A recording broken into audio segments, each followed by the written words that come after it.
গোলটা খুব সিম্পল, এমন একটা ব্যবসা আমার দাঁড় করাইতে হবে যেই ব্যবসাটা আগামী 11 মাসের মধ্যে প্রত্যেক মাসে $1000 পর্যন্ত আয় করতে পারবে। দুইটা রুল আমার ফলো করতে হবে। রুল নাম্বার 1, এটা পুরোপুরি একটা ডিজিটাল বিজনেস হবে। আমরা একটা ওয়েবসাইট বানাবো ঘরে বসে, ঘরের থেকে এক পাও বাইরে যেতে হবে না। ইনফ্যাক্ট আমি এখন যেখানে বসে আছি এই জায়গাটার থেকে আমার কোথাও নড়তে হবে না $1000 পার মান্থ পর্যন্ত পৌঁছাতে। এবং রুল নাম্বার 2 হলো এই জিনিসটা আমার 11 মাসের মধ্যে করতে হবে। 2024 শেষ হওয়ার আগে আমি প্রত্যেক মাসে $1000 পর্যন্ত আয় করতে চাই এই প্রজেক্টটা থেকে। প্রশ্ন হলো এই জিনিস আমি করতে পারবো নাকি? টু বি অনেস্ট, সত্যি কথা হলো আমি ঠিক জানি না, বাট আমি এটা বলতে পারি আমি আগে একবার এই জিনিসটা করেছি 2017-18 সালে। আপনারা যারা আমাকে অনেকদিন ধরে চেনেন আপনারা জানেন 2017-18তে প্যাসিভ জার্নালের ইউটিউব চ্যানেলে পুরো জিনিসটা এখনো দেওয়া আছে। আমি একটা ওয়েবসাইট বানিয়েছিলাম, সেই ওয়েবসাইটটাকে 7 মাসের মধ্যে আমি প্রত্যেক মাসে $700 $600 পার মান্থে নিয়ে গিয়েছিলাম এবং তারপরে সেই ওয়েবসাইটটা আমরা $14,000 বিক্রি করে দিয়েছি। এবং তারপরে আমি আরো অনেকগুলো ওয়েবসাইট বানিয়েছি যেগুলো প্রত্যেকটা আমি $60,000 $70,000 $80,000 বিক্রি করেছি। সো আমি এই জিনিস আগে করেছি মানে এই না যে আমি আবারও করতে পারবো, বাট জেনারেল টেন্ডেন্সি হইলো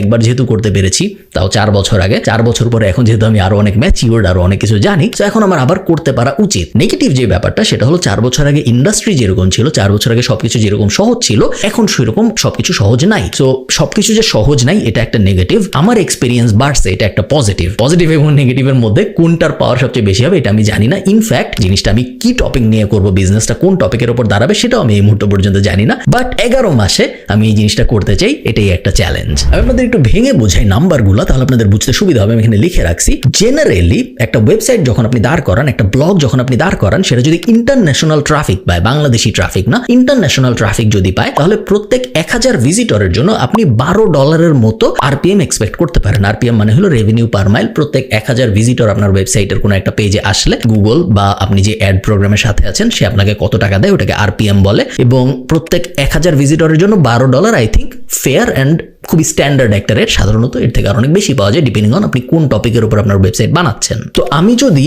$1000 পার মান্থ আয় করতে চাই আমার ওয়েবসাইট থেকে, এই হিসাবে আমার প্রত্যেক মাসে 83,000-এর মতো ভিজিটর দরকার আমার ওয়েবসাইটে। 83,000 ভিজিটর যদি আসে, প্রত্যেক 1000 ভিজিটে যদি আমি $12 মতো পাই অন অ্যান অ্যাভারেজ, তাহলে 83,000 ভিজিটর থেকে $1000 মতো $998 মতো আমার ইনকাম হবে। এখন আপনি জিনিসটা আরেকটু ভাগ করে দেখেন, একটা ওয়েবসাইটের ভিতরে তো অনেকগুলো পেজ থাকে। 83,000 ভিজিটর যদি আমি পেতে চাই এবং আমার ওয়েবসাইটের ভিতরে যদি 100টা আর্টিকেল থাকে, তাহলে প্রত্যেকটা আর্টিকেলে আমার 830টার মতো ভিজিটর দরকার প্রত্যেক মাসে। প্রত্যেকটা আর্টিকেল আনফরচুনেটলি একটা ওয়েবসাইটের একই রকম জনপ্রিয় হয় না। কিছু আর্টিকেল অনেক জনপ্রিয় হয়, কিছু আর্টিকেল দেখা যায় কেউই পড়তে আসে না। তো 100 আর্টিকেল দিয়ে 83,000 ভিজিটর পাওয়াটা খুবই রিস্কি একটা বেট এবং হওয়ার চান্স অনেক কম। আমরা এটা ডাবল করে ফেলবো, আমরা 200 আর্টিকেল দিয়ে 83,000 ভিজিটর পাওয়ার চেষ্টা করবো, বা অন অ্যান অ্যাভারেজ আমাদের প্রত্যেকটা আর্টিকেলে আমরা 400-র মতো ভিজিটর এক্সপেক্ট করবো পার মান্থে। আমি যদি আপনাদের স্টেপগুলো একটু ভেঙে বলি আপনাদের বুঝতে সুবিধা হবে পুরো বিজনেসের জার্নিটা কিরকম হবে। 1 নম্বর স্টেপ হলো আমার একটা টপিক সিলেক্ট করতে হবে, যেই টপিকের উপর আমি আমার ব্লগ ওয়েবসাইট বানাবো। টপিকটার 3টা কোয়ালিটি থাকতে হবে, যে 3টা কোয়ালিটি না থাকলে এই টপিকটা আমি চুজ করতে পারবো না। 1 নম্বর কোয়ালিটি হলো এই টপিকটা কোনো ট্রেন্ডি টপিক হওয়া যাবে না। এমন কোনো টপিক হওয়া যাবে না যেটা নিয়ে আজকে মানুষের অনেক আগ্রহ, বাট 6 মাস পরে যে মানুষের আর আগ্রহ থাকবে না। যেমন ফুটবল ওয়ার্ল্ড কাপ যখন হয় তখন মানুষের অনেক আগ্রহ থাকে, কিন্তু তারপরে মানুষের গুগলে সার্চ করে না ওই ব্যাপার স্যাপার নিয়ে। বা কোভিড যখন হয় তখন মানুষের অনেক আগ্রহ থাকে, বাট কিছুদিন পরে যে মানুষের ওই আগ্রহ চলে যায়। বা ফিজেট স্পিনার একসময় অনেক আগ্রহ থাকে, বাট ইভেনচুয়ালি ওই আগ্রহ চলে যায়। ট্রেন্ডি টপিকের উপর আমরা আমাদের ব্লগ বা ওয়েবসাইট বানাবো না। সেকেন্ড, আমরা এমন একটা টপিক চাই যেটার গ্লোবাল ইন্টারেস্ট আছে, ন্যাশনাল ইন্টারেস্ট না। আমরা ক্রিকেট নিয়ে ওয়েবসাইট বানাবো না, কারণ ক্রিকেট এমন একটা জিনিস না যেটার গ্লোবাল ইন্টারেস্ট আছে। বাংলাদেশে অনেক ইন্টারেস্ট, ইন্ডিয়ায় অনেক ইন্টারেস্ট, বাট বাকি দুনিয়ার কথা চিন্তা করলে ক্রিকেট নিয়ে মানুষ অনেক গুগলে রিসার্চ করে না। সো ক্রিকেট একটা বাজে টপিক। বাংলাদেশি পলিটিক্স, বাংলাদেশে অনেক ইন্টারেস্ট, বাট এর বাইরে পুরো দুনিয়ায় খুব বেশি আগ্রহ নাই বাংলাদেশের পলিটিক্সে কি হচ্ছে তা নিয়ে বাকি দুনিয়ার মানুষের। আমাদের এমন টপিক সিলেক্ট করতে হবে যেটার গ্লোবাল ইন্টারেস্ট আছে। এবং থার্ড, এমন ট্রাফিক আমার আনতে হবে যেই ট্রাফিকের কোনো কিছু কেনার সামর্থ্য আছে। মনে করেন আমি আমার ওয়েবসাইট বানাইলাম বাচ্চাদের কার্টুন নিয়ে, তাহলে ওই ওয়েবসাইট পড়তে আসবে, ওয়েবসাইটের ভিতরে যে ব্লগগুলো পাবলিশ হবে সেই ব্লগগুলো পড়তে আসবে বাচ্চা কাচ্চাদের পারচেস পাওয়ার খুব কম। বাচ্চা কাচ্চারা চাইলেই অনেক কিছু কিনতে পারে না। তো হয়তো আমার 83,000 ভিজিটর হয়ে যাবে, বাট চান্স একটু কম যে ওই 83,000 ভিজিটরকে আমি কোনো একটা কিছু বেচতে পারবো যখন আমি কোনো একটা কিছু বেচতে চাবো। সো এটা মনে হয় খুব একটা ভালো টপিক না। এই 3টা ক্রাইটেরিয়ার উপর ভিত্তি করে আমি আমার ব্লগের টপিক সিলেক্ট করবো। স্টেপ 2, সবচেয়ে সহজ স্টেপ, সেটা হলো ক্রিয়েটিং দ্য ব্লগ। খুবই সহজ কাজ, একদম ডাল ভাত পদ্ধতিতে আমরা একটা ওয়ার্ডপ্রেস ওয়েবসাইট বানাবো। ওয়েবসাইট বানানো খুব একটা জটিল কোনো ব্যাপার না।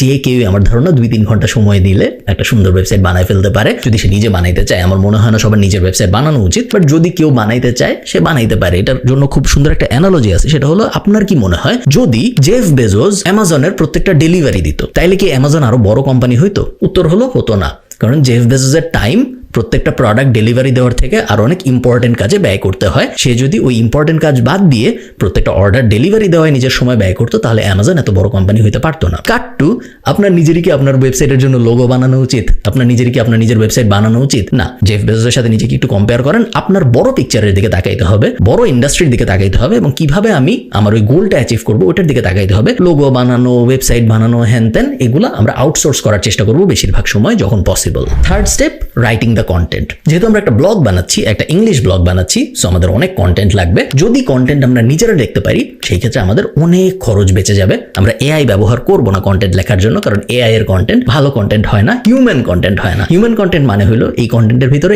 ইনফরমেশনের সাথে সাথে ইমোশনও থাকে, যেটা এআই কন্টেন্টের ভিতরে থাকে না আনফরচুনেটলি। এই কারণে আমাদের এই প্রজেক্টে, 11 মাসের প্রজেক্টে, আমরা কোনো এআই কন্টেন্ট ব্যবহার করবো না, আমরা হিউম্যান কন্টেন্ট ব্যবহার করবো। আমি নিজে লিখবো আমাদের কন্টেন্টগুলো। আপনাদের ক্ষেত্রে আপনারা যারা আমাকে ফলো করবেন এই প্রজেক্টে, নিজেরাও লিখতে পারেন। নিজেরা যদি না লেখেন, আমি কিছু স্ট্র্যাটেজি শেয়ার করবো, যেখানে আপনি অন্য কারোর সাথে কোলাবোরেশনও করতে পারেন, এবং কোনো জায়গা থেকে আপনি যদি কন্টেন্ট রাইটার হায়ার করতে চান, কিভাবে হায়ার করতে হবে, তাদের কি ক্রাইটেরিয়া দিতে হবে, সেগুলো আমি আপনাদের শিখাই দিব। Fourth stage, marketing. কন্টেন্ট দেওয়া হয়ে গেছে, আমাদের ওয়েবসাইট লাইভ হয়ে গেছে, এখন ওয়েবসাইটে তো মানুষ আসতে হবে। মানুষকে কিভাবে আনবো? মার্কেটিং এর মাধ্যমে। এবং মার্কেটিং এর জন্য আমাদের যে প্রাইমারি মেথডটা আমরা ইউজ করবো সেটা হলো এসইও। এসইও আপনারা যারা জানেন না কি, এসইও মানে হলো সার্চ ইঞ্জিন অপটিমাইজেশন। গুগলে কোনো কিছু লিখে সার্চ দিলে গুগলের প্রথম পেজে কোন রেজাল্ট আসবে, এটা ইনফ্লুয়েন্স করার যে পদ্ধতি, কোন রেজাল্ট গুগলের প্রথম পেজে আসবে, কোন রেজাল্ট উপরে আসবে, তারপরে কোন রেজাল্ট আসবে, এই পুরো ব্যাপারটাকে বলা হয় এসইও। এবং এই পুরো জার্নিতে আমরা এসইওর একদম আগা থেকে শুরু করে মাথা পর্যন্ত, এ থেকে শুরু করে জেড পর্যন্ত পুরো ব্যাপারটা শিখে যাব। কারণ আমরা আমাদের নিজেদের যে ব্লগ পোস্টগুলো আমরা লিখবো, সেগুলাকেই গুগলের প্রথম পেজে আনবো এসইও করে। সো একদম প্র্যাকটিক্যালি আমরা পুরো জিনিসটা করব। শুধু যে এসইও করবো তা না, ডিপেন্ডিং অন দ্য সিচুয়েশন, কিরকম প্রজেক্ট আমরা শুরু করতেছি, যেহেতু আমি এই মুহূর্তে জানি না কিরকম প্রজেক্ট, কি ওয়েবসাইট হবে, কোন টপিকের উপরে হবে, এগুলো যেহেতু এখন আমি জানি না, তো এই মুহূর্তে আমি বলতে পারতেছি না। বাট হয়তো আমরা একটু পেইড অ্যাডও টাচ করতে পারি। সেটা হতে পারে ফেসবুক অ্যাড, সেটা হতে পারে গুগল অ্যাড, সেটা হতে পারে টুইটার অ্যাড, অথবা পিন্টারেস্ট অ্যাড, অথবা রেডিট অ্যাড। এই পাঁচটার যে কোনো একটা, বা ইন আ কম্বিনেশন, যে কোনো কম্বিনেশনের মধ্যে হতে পারে। এই মুহূর্তে আমি জানি না, তার কারণ আমাদের স্টেপ বাই স্টেপ যাইতে হবে। এখনো যেহেতু আমি কোন টপিকের উপর আমরা ব্লগ বানাবো এটাই জানি না। সো ওই ব্লগে যখন আর্টিকেল পাবলিশ করা হবে, সেই আর্টিকেলের উপর যখন মার্কেটিং শুরু হবে, সেই মার্কেটিং এ কোন স্ট্র্যাটেজি ইউজ করা হবে, এটা তো আমরা এই মুহূর্তে ফিগার আউট করতে পারবো না। ওটা আমরা হয়তো মান্থ 4 বা মান্থ 5 এ যেয়ে ফিগার আউট করা শুরু করবো। লাস্ট স্টেপ, যখন আমাদের ওয়েবসাইটে ভিজিটর আসা শুরু হবে, 500, 1000, 2000, 5000 মানুষ প্রত্যেক মাসে আসা শুরু হবে, তখন আমরা মনিটাইজেশন শুরু করব। মনিটাইজেশনের 3টা উপায় আছে ইউনিভার্সাল। 1 নম্বর উপায় হলো এফিলিয়েট মার্কেটিং। আমাদের ওয়েবসাইট থেকে আমরা অ্যামাজন অ্যাফিলিয়েট মার্কেটিং, অন্যান্য বিভিন্ন অ্যাফিলিয়েট মার্কেটিং এর মাধ্যমে আয় করার চেষ্টা করব। 2 নম্বর হলো অ্যাডস, যেটা আমি আপনাদের শুরুতে বলেছিলাম। 83,000 ভিজিটর যদি আমাদের ওয়েবসাইটে আসে, প্রত্যেকটা আরপিএম যদি $12 করে পাই, প্রত্যেক 1000 ভিজিটরের জন্য যে $12 পাচ্ছি, ওই পুরো ব্যাপারটাই হচ্ছে অ্যাড থেকে। সো অ্যাড থেকে ইনকাম, সেকেন্ড উপায়। এবং থার্ড উপায় হলো আমার যে ভিজিটর, আমার যে ওয়েবসাইটের ট্রাফিক, তাকে কোনো একটা কিছু বিক্রি করার চেষ্টা করা, কোনো একটা প্রোডাক্ট বা কোনো একটা সার্ভিস বিক্রি করার চেষ্টা করা। এটা হলো থার্ড স্ট্র্যাটেজি। ইউনিভার্সালি একটা ওয়েবসাইট থেকে আয় করা যায়, এই 3টার বাইরে আসলে আর কোনো উপায় নেই একটা ওয়েবসাইট থেকে আয় করার। সেই 3টা উপায় আমরা ইউটিলাইজ করবো, বাট প্রাইমারিলি 2টা উপায় আমরা ব্যবহার করার চেষ্টা করবো। সেটা হলো অ্যাফিলিয়েট মার্কেটিং এবং অ্যাড বসানো। কারণ প্রোডাক্ট বা সার্ভিস বানায় বিক্রি করার চেষ্টা করাটা বেশিরভাগ বাংলাদেশি মানুষের জন্য অনেক কঠিন একটা কাজ। এই সব কিছু যদি আমরা ঠিকঠাক মতো করতে পারি, তাহলে আজকের থেকে 11 মাসের মধ্যে আমাদের এরকম একটা প্রজেক্ট থাকা উচিত, যেই প্রজেক্টটা থেকে আমাদের প্রত্যেক মাসে $1000 করে আয় হবে। এই পুরো জিনিস আমি করবো লাইভ। এই মুহূর্তে আমার কোনো ধারণাই নাই ব্লগ হবে কোন টপিকের উপরে। এই মুহূর্তে আমি কিচ্ছু জানি না, আমি কোনো কিছু কিনিও নাই, জাস্ট এই ভিডিওটা রেকর্ড করছি এবং কিছু বেস আইডিয়া আছে, পুরো জিনিসটা স্ট্রাকচার করার চেষ্টা করছি আমি মাথার মধ্যে। বাট পুরো জিনিসটা আমি লাইভ করবো, পুরো জিনিসটা আমি আমার ল্যাপটপে রেকর্ড করে করে দেখাবো, ঠিক 2017-18 সালে যেরকম করেছিলাম ওই রকমই, জাস্ট অ্যাডভান্স। এবং আপনারা যারা আমার সাথে এই পুরো জার্নিতে জয়েন করতে চান, প্রত্যেক সপ্তাহে আমি একটা করে ভিডিও পাবলিশ করবো প্যাসিভ জার্নাল ড্যাশবোর্ডের ভিতরে। আপনারা যারা অলরেডি প্যাসিভ জার্নালের মেম্বার, তাদের আর কিছু করতে হবে না, আপনাদের ড্যাশবোর্ডে ফেব্রুয়ারির 1 তারিখ থেকে চলে আসা শুরু করবে এই ভিডিওগুলো। যারা প্যাসিভ জার্নালের মেম্বার না, তাদেরকে আমি এখন বলবো, আপনারা যদি চান আমার সাথে এই জার্নিতে জয়েন করতে, আপনারা প্যাসিভ জার্নালে জয়েন করতে পারেন। passivjournal.com এ যে আমি উপরে নিচে কোথাও লিংক দিয়ে দিব। মেইন যে সুবিধাটা হবে সেটা হলো সবকিছু যদি ঠিকঠাক মতো হয়, আপনাদের সবকটা সিনারিও বলে দিচ্ছি এখানে। এমন না যে আমি আপনাদের এমন কিছু বলার চেষ্টা করতেছি যেটা খুব অসাধারণ একটা ড্রিম। আইডিয়াল সিনারিও 11 মাস পরে আপনার এমন একটা বিজনেস থাকবে যেটা প্রত্যেক মাসে $1000 আয় করবে, বা এর থেকে বেশিও করবে। $500 আয় করলে কি খুব খারাপ? না, $500 আয় করলে অনেক ভালো। বাট আমাদের গোল হলো প্রত্যেক মাসে $1000 রিচ করা উইদিন 11 মাস। এটা হলো আইডিয়াল। নন আইডিয়াল সিনারিও, আপনার ওয়েবসাইটটার থেকে প্রত্যেক মাসে $1000 আসতেছে না, আপনার ওয়েবসাইটটা থেকে প্রত্যেক মাসে $100-200 আসতেছে। বাট পুরো প্রসেস করতে যে আপনি ওয়েবসাইট বানানো শিখে গিয়েছেন, আপনি এসইও শিখে গিয়েছেন, আপনি কয়েকটা পেইড অ্যাড স্ট্র্যাটেজি শিখে গিয়েছেন, এছাড়াও আপনি পুরো একটা বিজনেস ম্যানেজ করার, বিজনেসের মনিটাইজেশন স্ট্র্যাটেজি ম্যানেজ করার বিভিন্ন টুল হাবি জাবি অনেক কিছু শিখে গিয়েছেন in the process of making the website. So এটা একটা ডিরেক্ট মনিটারি বেনিফিট না, বাট লার্নিং এর ক্ষেত্রে বিশাল বড় একটা বেনিফিট, সেটা একটা মাইনর বেনিফিট। এবং থার্ড আউটকাম যেটা আসতে পারে সেটা হলো আপনি কোর্স কিনেছেন, আমি বানানো শুরু করছি ওয়েবসাইট, 9 মাস পরে 10 মাস পরে 11 মাস পরে যে আমি দেখছি আমার ওয়েবসাইট থেকে $1000 প্রত্যেক মাসে আয় হচ্ছে না,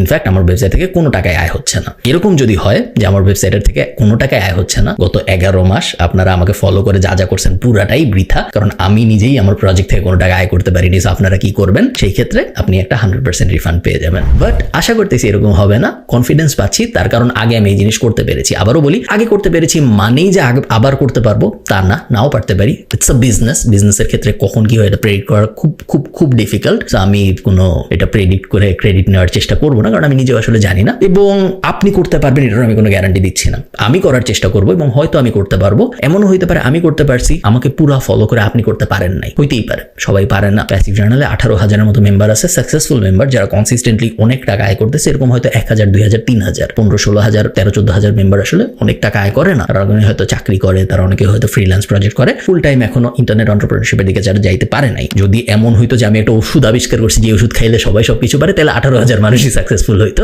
আনফরচুনেটলি ওইটা না। So don't take this as like a sure shot medicine যেটা দিয়ে আপনার জীবন বদলায় যাবেই যাবে, but I think will be a worthwhile investment. এটা করাতে আপনার লস হওয়ার চান্স অনেক কম, তার কারণ একদমই কোনো কিছু যদি না হয় আপনি অনেক কিছু শিখে বের হবেন 11 মাসের মধ্যে। আগামী 11 মাসের প্রত্যেক সপ্তাহের জার্নিতে আমি আপনাকে আমার সাথে চাই। আপনি যদি জয়েন করতে চান, উপরে নিচে কোথাও প্যাসিভ জার্নালের সব বিস্তারিত দেওয়া থাকবে, জয়েন করে ফেলতে পারেন। পুরো জিনিসটা শুরু হচ্ছে ফেব্রুয়ারি 1, 2024 থেকে। আপনার জয়েন করতে হবে ফেব্রুয়ারির 1, 2024-এর আগে। টাটা।